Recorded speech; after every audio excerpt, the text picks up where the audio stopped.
सूर्य हम सूर्य की किरणें, ज्ञान उजाला शिव से पाना है. ಹಾಯ್ ನಮಸ್ತೆ, ಎಲ್ಲ ಹೇಗಿದ್ದೀರಾ? ಎಲ್ಲರೂ ಚೆನ್ನಾಗಿದ್ದೀರಾ ಅಂದ್ಕೊಳ್ತೀನಿ. Welcome back to my channel. ಇದು ಮಾರ್ನಿಂಗ್ ಲಾಗ್ ಆಗಿತ್ತು. ಇವತ್ತು ಮಾರ್ನಿಂಗ್ ಬ್ರೇಕ್ಫಾಸ್ಟ್ಗೆ ಮೆಂತ್ಯ ಸೊಪ್ಪನ್ನು ಹಾಕಿಬಿಟ್ಟು ಚಪಾತಿ ಮಾಡ್ಕೊಳ್ತಾ ಇದ್ದೀನಿ. ಹಾಗೆ ಮತ್ತು ಮೆಂತ್ಯ ಸೊಪ್ಪು ಹಾಕಿ ಆಲೂಗಡ್ಡೆ ಪಲ್ಯನ ಗ್ರೇವಿ ಥರ ಮಾಡ್ಕೊಳ್ತಾ ಇದ್ದೀನಿ. ಆ ಎಲ್ಲ ರೆಸಿಪಿನ ನಿಮ್ಮ ಜೊತೆಗೆ ಇವತ್ತು ಶೇರ್ ಮಾಡ್ಕೊಳ್ತಾ ಇದ್ದೀನಿ. ಸೊಪ್ಪನ್ನು ನೈಟ್ನೇ ನಾನು ಎಲ್ಲ ತೊಳೆದು ಕ್ಲೀನ್ ಮಾಡಿ ಇಟ್ಕೊಂಡಿದ್ದೆ. ಈಗ ಸ್ವಲ್ಪ ಸೋಸ್ಕೊಳ್ತಾ ಇದ್ದೀನಿ. ಸ್ವಲ್ಪ ಕಡ್ಡಿ ಎಲ್ಲ ಇರುತ್ತೆ ಅಲ್ವ, ಅದೆಲ್ಲ ತೆಗೆದು ಬರೀ ಸೊಪ್ಪು ಮಾತ್ರ ತೆಗೆದಿಟ್ಕೊಳ್ತಾ ಇದ್ದೀನಿ. ಚಪಾತಿ ಹಿಟ್ಟಲ್ಲಿ ಹಾಕ್ಕೊಳ್ಬೇಕಂದ್ರೆ ಕಡ್ಡಿ ಎಲ್ಲ ಇತ್ತಂದರೆ ಚಪಾತಿ ಈ ಥರ ಮಾಡುವಾಗ ಅದು ಹೋಲ್ ಆಗಿಬಿಡುತ್ತಲ್ವ. ಸೊ ಹಾಗಾಗಿ ಬರೀ ಎಲೆಗಳನ್ನ ಮಾತ್ರ ತೆಗೆದು ನೀಟಾಗಿ ಚಿಕ್ಕದಾಗಿ ಕಟ್ ಮಾಡ್ಕೊಳ್ತಾ ಇದ್ದೀನಿ. ಅಂದರೆ ಚಪಾತಿ ಮಾಡೋದಕ್ಕೆ ಚೆನ್ನಾಗಾಗುತ್ತೆ. ಮೆಂತ್ಯ ಸೊಪ್ಪು ಹಾಕಿ ಚಪಾತಿ ಮಾಡೋದ್ರಿಂದ ನಮಗೆ ಅದರಲ್ಲಿರೋ ಪ್ರೋಟೀನ್, ವೈಟಮಿನ್ಸ್ ಎಲ್ಲ ಬ್ಯಾಲೆನ್ಸ್ ಆಗುತ್ತೆ. ಚಪಾತಿ ಮಾಡಿದರೂ ಕೂಡ ಆ್ಯಕ್ಚುಲಿ ಹಾಗೆ ಮಾಡಬಾರ್ದಂತೆ, ಏನಾದರೂ ಈ ಥರ ಹಾಕಬೇಕು ಅಂತೆ. ಮೆಂತ್ಯ ಸೊಪ್ಪು ಅಥವಾ ಬೀಟ್ರೂಟ್ ಏನಾದರೂ ಹಾಕಿಯೇ ಮಾಡಬೇಕು ಚಪಾತಿ, ಹಾಗೆ ತಿನ್ನಬಾರ್ದು ಅಂತ ಹೇಳ್ತಾರೆ. ಬಟ್ ಎಲ್ಲ ಟೈಮು ಅದೇ ರೀತಿ ನಾನು ಮಾಡಿರಲ್ಲ. ಸಮ್ ಟೈಮು ಈ ಥರ ಏನಾದರೂ ಮೆಂತ್ಯ ಸೊಪ್ಪು ಹಾಕ್ಕೊಂಡಿರ್ತೀನಿ, ಸಮ್ ಟೈಮು ಬೀಟ್ರೂಟ್ನ ಹಾಕ್ಕೊಳ್ತೀನಿ, ಇಲ್ಲಾಂದರೆ ಸಬ್ಬಸಿಗೆ ಸೊಪ್ಪು ಆ ಥರ ಏನಾದರೂ ಹಾಕ್ತೀನಿ. ಬಟ್ ಒಂದೊಂದು ಸರಿ ಹಾಗೆ ಪ್ಲೇನ್ ಆಗಿಯೂ ಮಾಡ್ತೀನಿ, ತುಂಬ ಸಾಫ್ಟಾಗಿ ಚೆನ್ನಾಗಿಯೂ ಬರುತ್ತೆ. ಇದನ್ನು ನೋಡಿ ಗಟ್ಟಿಯಾಗಿ ಕಲಸಿಟ್ಕೊಳ್ಬೇಕು. ಸೊಪ್ಪು ಹಾಕಿ ಆ ಟೈಮ್ಗೆ ಅದು ನಮಗೆ ಸ್ವಲ್ಪ ಗಟ್ಟಿ ಅನಿಸುತ್ತೆ ಅಂತ ಮೆತ್ತಗೆ ಮಾಡ್ಕೊಂಡ್ವಿ ಅಂದರೆ ಆಮೇಲೆ ನೆನೆಯೋದಕ್ಕೆ ಬಿಡ್ತೀವಲ್ವ, ಆವಾಗ ತುಂಬ ಸಾಫ್ಟ್ ಆಗಿಬಿಡುತ್ತೆ ಚಪಾತಿ, ಚೆನ್ನಾಗಿ ಉದ್ಕೊಳ್ಳೋಕ್ಕಾಗಲ್ಲ. ಈ ಮೆಂತ್ಯ ಸೊಪ್ಪು ಏನಾದರೂ ಹಾಕಿದಾಗ ಮೊದಲಿಗೆ ಸ್ವಲ್ಪ ಹಾರ್ಡಾಗಿಯೇ ಕಲಸಿಟ್ಕೊಳ್ಬೇಕು.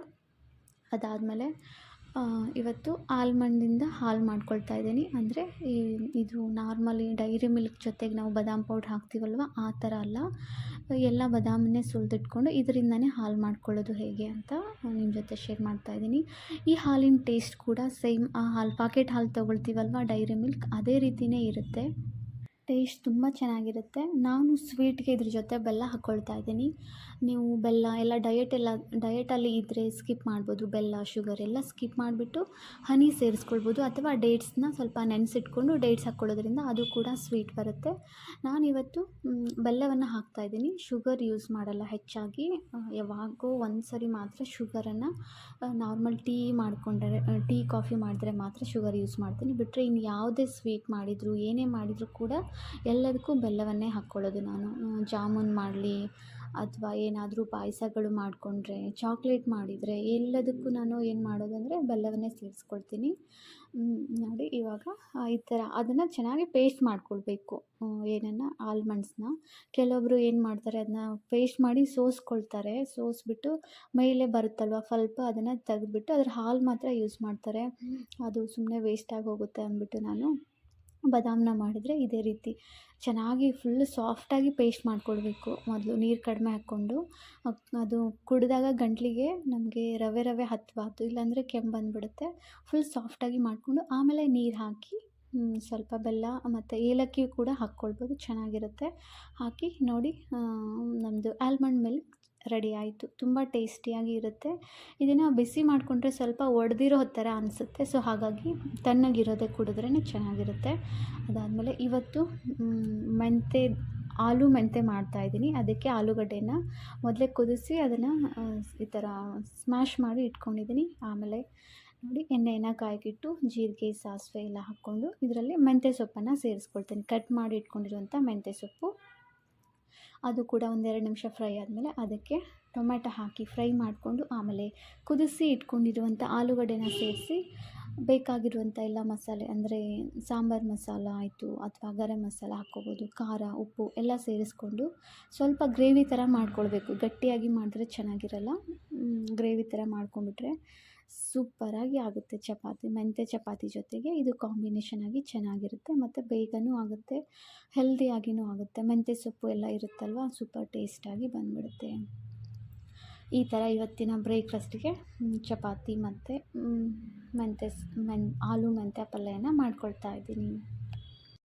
ಹಾಗೆ ಒಂದು ಆಧ್ಯಾತ್ಮಿಕದ ಬಗ್ಗೆ ಮಾತನಾಡುವುದಾದರೆ, ಈಗ ನಮ್ಮ ಎಲ್ಲ ಸಂಬಂಧಗಳು ಇರುತ್ತೆ ಅಲ್ವಾ, ಅಲ್ಲಿ ಒಂದಿಷ್ಟು ಏನು ಹೇಳ್ತಾರೆ, ಹೊಂದಾಣಿಕೆ ಇರಲ್ಲ, ಸಂಸ್ಕಾರಗಳ ಮಿಲನ ಇರಲ್ಲ. ಅದಕ್ಕೆಲ್ಲ ಕಾರಣ ಏನಪ್ಪ ಅಂತಂದರೆ, ಈಗ ನಮಗೆ ಯಾರಾದರೂ ನೋವು ಕೊಡ್ತಾ ಇದ್ದಾರೆ ಅಂದರೆ, ಯಾರಿಂದ ನೋವಾಗ್ತಾ ಇದೆ ಅಂದರೆ, ಅವರಿಂದ ನಮಗೆ ಬೇಜಾರಾಗ್ತಾ ಇದೆ ಅಂದರೆ, ನಾವು ಏನು ಮಾಡ್ತೀವಿ, ರಿಟರ್ನ್ ಅವ್ರ ಮೇಲೆ ದ್ವೇಷ ಮಾಡೋದು, ಕೋಪ ಮಾಡ್ಕೊಳ್ಳೋದು ಮಾಡ್ತೀವಿ. ಬೈಯೋದು, ಜಗಳಗಳು ಈ ಥರ ಎಲ್ಲ ಆಗ್ತಾ ಇರುತ್ತೆ. ಸಂಬಂಧಗಳಲ್ಲಿ ಮಧುರತೆ ಇರಲ್ಲ.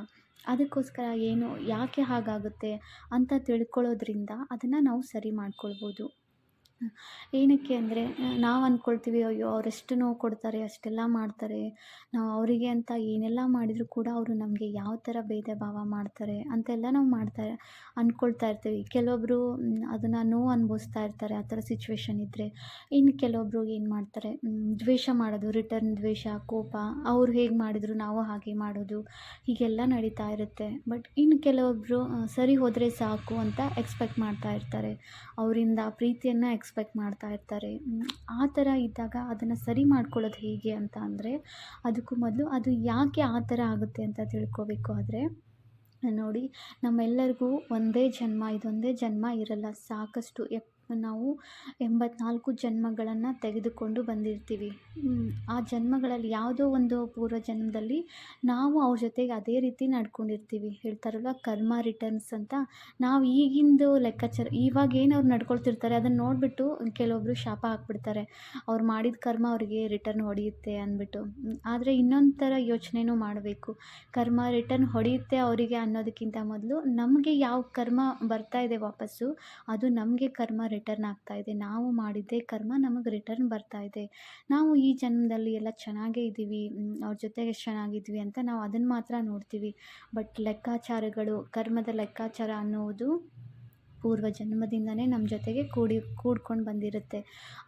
ಭಗವದ್ಗೀತೆ ಕೂಡ ಅದನ್ನೇ ಹೇಳುತ್ತೆ. ಭಗವದ್ಗೀತೆ ಸಿಂಪಲ್ಲಾಗಿ ಏನು ಹೇಳುತ್ತೆ ಅಂದರೆ, ನಾವು ಇಲ್ಲಿ ಯಾಕಿದ್ದೀವಿ ಅಂದರೆ, ನಾವು ಪೂರ್ವ ಜನ್ಮದಲ್ಲಿ ಮಾಡಿರುವ ಕರ್ಮಗಳ ಫಲವನ್ನು ಭೋಗಿಸುವುದಕ್ಕೋಸ್ಕರ ನಾವು ಈ ಜನ್ಮದಲ್ಲಿ ಇದ್ದೀವಿ. ಹಾಗಿದ್ದರೆ ಮತ್ತು ಅಲ್ಲಿ ಮಾಡಿರೋ ಕರ್ಮದ ಫಲ ಇಲ್ಲಿ ಅನುಭವಿಸ್ಬೇಕು ಅಂದರೆ, ಮತ್ತು ಇಲ್ಲಿ ನಾವು ಇನ್ನೇನು ಮಾಡಬೇಕು, ಇಲ್ಲಿ ಸುಮ್ಮನೆ ಕುತ್ಕೋಬೇಕಾ ಅಂತ ಕ್ವಶನ್ ಬರುತ್ತಲ್ವ. ಇಲ್ಲ, ಈ ಜನ್ಮ ಏನಿದೆ ಅಲ್ವಾ, ಮುಂದಿನ ಜನ್ಮಕ್ಕೆ ಬುನಾದಿ ಆಗುತ್ತೆ. ಇಲ್ಲಿ ಮಾಡ್ತಿರೋ ಕರ್ಮಗಳು ನಮ್ಮ ಮುಂದಿನ ಜನ್ಮ ಸಿಕ್ಕಾಗ ಅಲ್ಲಿ ನಮಗೆ ಫಲವನ್ನು ಕೊಡುತ್ತೆ. ಅಂದರೆ ನಾವು ಇಲ್ಲಿ ಎಷ್ಟು ಪುಣ್ಯದ ಕರ್ಮಗಳನ್ನು ಮಾಡ್ತೀವಿ, ಅಷ್ಟು ಒಳ್ಳೆಯ ಫಲಗಳು ನಮಗೆ ಸಿಗ್ತಾ ಹೋಗುತ್ತೆ. ಈ ಜನ್ಮದಲ್ಲಿನೇ ಸಿಗಲಿಲ್ಲ ಅಂದರೆ ಅದು ಮುಂದಿನ ಜನ್ಮಕ್ಕೆ ಸಿಗುತ್ತೆ. ಈ ಜನ್ಮದಲ್ಲಿ ಯಾಕೆ ಸಿಗ್ತಿಲ್ಲಪ್ಪ ಅಂದರೆ, ಹಳೆಯ ಕರ್ಮಗಳೇ ಸಾಕಷ್ಟು ಪೆಂಡಿಂಗ್ ಉಳ್ಕೊಂಬಿಟ್ಟಿದೆ. ಹೇಳ್ತಾರಲ್ಲ, ಬ್ಯಾಲೆನ್ಸ್ ಶೀಟ್ ಕ್ಯಾರಿ ಫಾರ್ವರ್ಡ್ ಅಂತ. ಹಾಗೆ ಹಿಂದಿನ ಜನ್ಮದಲ್ಲಿ ಮಾಡಿರೋ ಕರ್ಮಗಳೆಲ್ಲ ಇಲ್ಲಿ ನಮಗೆ ಬಂದು ಕ್ಯಾರಿ ಫಾರ್ವರ್ಡ್ ಆಗಿರುತ್ತೆ. ಅಲ್ಲಿ ಅನುಭವಿಸಿ ಬಂದಿರಲ್ಲ ನಾವು ಆ ಕರ್ಮಕ್ಕೆ ಫಲ. ಒಳ್ಳೆಯದೇ ಇರ್ಬೋದು, ಕೆಟ್ಟದ್ದೇ ಇರ್ಬೋದು. ಆ ಫಲಗಳನ್ನು ಅಲ್ಲಿ ಅನುಭವಿಸಿರಲ್ಲ, ಬೇಗ ತೀರಿ ಹೋಗ್ಬಿಟ್ಟಿರ್ತೀವಿ. ಹಾಗಾಗಿ ಈ ಜನ್ಮಕ್ಕೆ ಬಂದಿರುತ್ತೆ. ಅಲ್ಲಿ ಏನಾದರೂ ಪಾಪಕರ್ಮಗಳನ್ನ ಮಾಡಿ ಬಂದಿದ್ದರೆ, ಯಾರಿಗಾದರೂ ನೋವು ಕೊಟ್ಟಿದ್ರೆ, ಅದೆಲ್ಲ ಕರ್ಮ ನಮಗೆ ಇಲ್ಲಿ ಅನುಭವಿಸಲೇಬೇಕು. ಅದು ಯಾವುದೇ ಜನ್ಮಕ್ಕೆ ಹೋದರೂ ತಪ್ಪಿಸ್ಕೊಳ್ಳೋಕ್ಕೆ ಸಾಧ್ಯ ಇಲ್ಲ. ಸೊ ಹಾಗಾಗಿ ಯಾರಿಗೂ ಭಯ ಪಡಿಸೋದಕ್ಕೆ ಹೇಳ್ತಾ ಇಲ್ಲ. As I am a spiritual student ಹೇಳ್ತಾ ಇದ್ದೀನಿ. ನನ್ನ ಅನುಭವದ ಪ್ರಕಾರ ಅಂದರೆ, ಗಾಡ್ ಸ್ಪೀಚನ್ನ ಕೇಳಿಬಿಟ್ಟು, ಭಗವದ್ಗೀತೆಯನ್ನು ಕೇಳಿ ಅದ್ರ ಪ್ರಕಾರ ನಿಮಗೆ ನನಗೆ ತಿಳ್ಕೊಂಡಿರೋದನ್ನು ಅಷ್ಟೇ ಶೇರ್ ಮಾಡ್ತಾ ಇದ್ದೀನಿ. ಸೊ ಹಾಗಾಗಿ ಈ ಜನ್ಮದಲ್ಲಿ ಏನು ನಡೀತಾ ಇದೆ, ಇದೆಲ್ಲದು ನಾವು ಪೂರ್ವ ಜನ್ಮದಲ್ಲಿ ಮಾಡಿರೋ ಪಾಪದ ಫಲ. ಯಾರು ನಮಗೆ ಒಂಥರ ಮಾಡ್ತಾ ಇದ್ದಾರೆ, ಟಾರ್ಚರ್ ಕೊಡ್ತಿದ್ದಾರೆ, ಮೆಂಟಲಿ ಟಾರ್ಚರ್, ಫಿಸಿಕಲಿ ಟಾರ್ಚರ್, ಅಥವಾ ಅವ್ರ ಜೊತೆ ನಮ್ಮ ಸಂಬಂಧ ಅಷ್ಟು ಸರಿಯಾಗಿಲ್ಲ, ನಾನು ಏನೇ ಮಾಡಿದರೂ ಕೂಡ ನನಗೆ ಮೋಸ ಆಗ್ತಾ ಇದೆ ಅಂತ ಅಂದರೆ, ಕಾರಣ ನಾವೇ ಒಂದು ಸರಿ ಕೊಟ್ಟಿದ್ದು ಬಂದಿದೆ ಅಲ್ವಾ. ಅದನ್ನು ಸರಿ ಮಾಡ್ಕೊಳ್ಳೋದು ಹೇಗೆ ಅಂದರೆ, ಅವರು ಈ ಜನ್ಮದಲ್ಲಿ ಏನೇ ಮಾಡ್ತಾಯಿದ್ರು ಕೂಡ ನಾವು ಅದನ್ನು ಒಂದಿಷ್ಟು ಸಹನೆಯಿಂದ ಇರಬೇಕು. ಅವರಿಗೆ ನಾವು ಮನಸ್ಸಲ್ಲಾದರೂ ಆಗಲಿ, ಎದುರುಗಡೆಗಾದರೂ ಕ್ಷಮಿಸಿ ಅಂತ ಕೇಳಬೇಕು. ಹೃದಯಪೂರ್ವಕವಾಗಿ, ನಾನು ನಿಮಗೆ ಗೊತ್ತಿದ್ದು ಗೊತ್ತಿಲ್ಲದೆ ನೋವು ಕೊಟ್ಟಿದ್ದೀನಿ, ಹಾಗಾಗಿ ದಯವಿಟ್ಟು ನನ್ನ ಕ್ಷಮಿಸಿ ಅಂತ ಅವ್ರಿಗೆ ಪ್ರತಿನಿತ್ಯ ನಾವು ಕ್ಷಮೆ ಕೇಳುವುದರಿಂದ, ಡೈರೆಕ್ಟಾಗಂತೂ ಕೇಳೋದಕ್ಕಾಗಲ್ಲ, ಬಟ್ ಮನಸ್ಸಲ್ಲಿ ನಾವು ದಿನಾಲು 10 ನಿಮಿಷ ದೇವ್ರ ಮುಂದೆ ಕೂತ್ಕೊಂಡು, ದೇವರನ್ನು ಸಾಕ್ಷಿಯಾಗಿ ಇಟ್ಕೊಂಡು, ಖಂಡಿತವಾಗ್ಲೂ ನಾನು ಅವ್ರಿಗೆ ನೋವು ಕೊಟ್ಟಿದ್ದೆ, ಹಾಗಾಗಿ ರಿಟರ್ನ್ ಬರ್ತಾಯಿದೆ, ದಯವಿಟ್ಟು ನನ್ನ ಕ್ಷಮಿಸಿ ಅಂತ ನಾವು ಕೇಳ್ಕೊಳ್ಳೋದ್ರಿಂದ, ನೋಡಿ ನೀವು ಇದನ್ನು ಒಂದು 21 ದಿನ, 1 ತಿಂಗಳು ಪ್ರಾಕ್ಟೀಸ್ ಮಾಡಿದರೆ ಖಂಡಿತವಾಗ್ಲೂ ಅವ್ರ ಜೊತೆಗಿದ್ದಂಥ ರಿಲೇಷನ್ಶಿಪ್ ಪಾಸಿಟಿವಲ್ಲಿ ನಮಗೆ ಚೇಂಜಸ್ ಬರೋದಕ್ಕೆ ಸ್ಟಾರ್ಟ್ ಆಗುತ್ತೆ. ಇದ್ರ ಬಗ್ಗೆ ಇನ್ನೂ ಡೀಟೇಲ್ಸ್ ಆಗಿ ನಾನು ಹೇಳ್ತಾ ಹೋಗ್ತೀನಿ ಕಮ್ಮಿಂಗ್ ವ್ಲಾಗ್ಸಲ್ಲಿ. ಬಿಕಾಸ್ ನಾನು ಇದ್ರ ಬಗ್ಗೆ ಒಂದಿಷ್ಟು ಪ್ರಾಕ್ಟೀಸ್ ಮಾಡಿದ್ದೀನಿ. ಸಾಕಷ್ಟು ಜನಗಳಿಗೆ ಇದ್ರ ಸೊಲ್ಯೂಷನ್ ಮುಖಾಂತರ ಅವರು ಅವ್ರ ಜೀವನವನ್ನು ಸರಿ ಮಾಡ್ಕೊಂಡಿದ್ದಾರೆ. ಮತ್ತು ಫಾಸ್ಟ್ ಲೈಫ್ ರಿಗ್ರೆಷನ್ ಅಂತ ಇರುತ್ತೆ. ಅದ್ರ ಬಗ್ಗೆ ಕೂಡ ನಾನು ಮುಂದೆ ಬರ್ತಾ ಲಾಗ್ಸಲ್ಲಿ ಶೇರ್ ಮಾಡ್ಕೊಳ್ತೀನಿ. ಹಾಗೆ ಕೆಲವೊಬ್ಬರು ಗೋಲ್ಡನ್ ರಿಟ್ರೀವರ್ ಬಗ್ಗೆ ಶಾರ್ಟ್ಸಲ್ಲಿ ಕಮೆಂಟ್ ಮಾಡ್ತಾಯಿದ್ರು. ಅದ್ರ ಫುಡ್ ಹೇಗಿರುತ್ತೆ, ಯಾವ ಥರ ಕೇರ್ ಮಾಡಬೇಕು, ಅದು ಮತ್ತು ಎಲ್ಲ ವುಡ್ನ ಕಚ್ತಿರುತ್ತೆ, ಹೇಗೆ ಸರಿ ಮಾಡೋದು ಅಂತ. ಅದಕ್ಕೂ ಕೂಡ ನಾನು ಮುಂದೆ ಬರ್ತಿರೋ ಲಾಗ್ಸಲ್ಲಿ ಶೇರ್ ಮಾಡ್ಕೊಳ್ತೀನಿ. ನನ್ನ ಹತ್ರ ಗೋಲ್ಡನ್ ರಿಟ್ರೀವರ್ ಡಾಗ್ ಇದೆ. ಸೊ ಹಾಗಾಗಿ ಅದ್ರ ಬಗ್ಗೆ ಕೂಡ ಇನ್ಫಾರ್ಮೇಷನ್ನ ನಿಮ್ಮ ಜೊತೆ ಶೇರ್ ಮಾಡ್ತೀನಿ. Thank you friends. Thanks for watching.